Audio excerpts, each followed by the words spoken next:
Brake fluid is probably the least serviced item that I've seen for cars, and it's the reason why brake calipers get seized all the time. But this fluid right here should be clear. Whoop. That's not so much clear.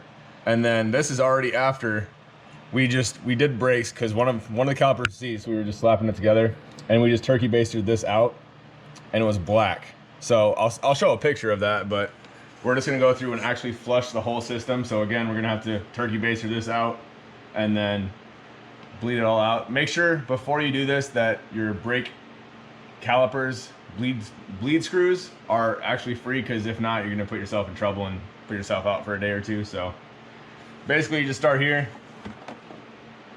and just start a turkey baster all this kind of stuff out. They have actual extraction pumps, but you know, this is like a couple bucks, and those, I don't know. So start here, and then make sure to either mark or remember where your line was at for fluid here, so that you can put a correct amount in when you're done, so that when you do brakes later,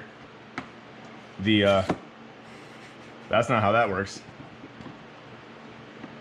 That when you do the brakes later, you don't back up the pressure, because it's a closed system. So we'll just do this quick, and then we'll get to the next part with the actual bleeding of the brakes. So, all right, so you could just sit here and gravity bleed it like this is, and it's gonna be really, really slow to get actual fresh fluid here, because you can see how dark that is.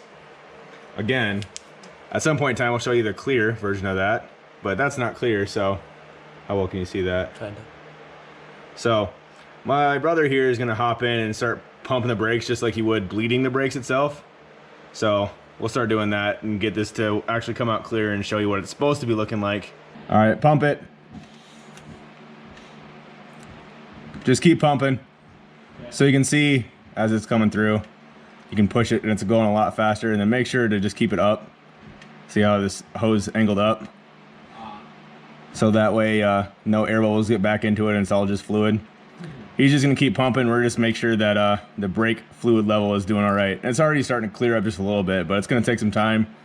Since you're starting at the back rear tire, or the far rear tire, it's just gonna take some time. Just let it keep going and going and going. So we just gotta sit here for a minute while he's just pumping away. All right, so it's starting to get a lot clearer already, but we're just gonna make sure to go over there and check it and make sure we're not going low, because if we go low, then we have to actually bleed the brakes, which isn't fun. So you can see that this fluid's a whole heck of a lot clearer. And being that this fluid level is above the actual line, it's all gonna be fluid, so bleeding the brakes is not gonna be an issue as long as you don't get air back into that side. So we're gonna go to the driver rear side, and then the passenger front, and then driver front, and do this exact same process. And it should take less time each time around, just as there's less fluid to each separate lines.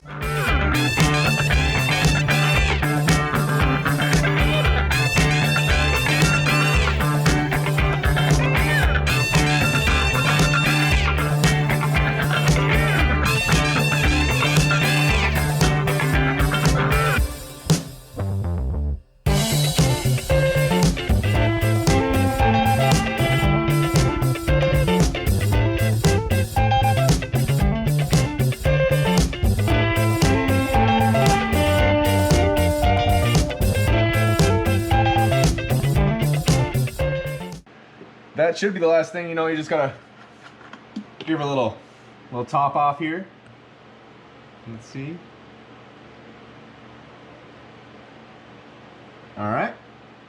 And then, you know, brake clean everything off that you don't want rusted to crap, because this stuff is really, really acidic and will eat paint away. It's pretty nasty. But hopefully, you know, now that you actually put new brake fluid in your car that's never seen new brake fluid since the day that it rolled off the factory, might actually have a non-spongy pedal.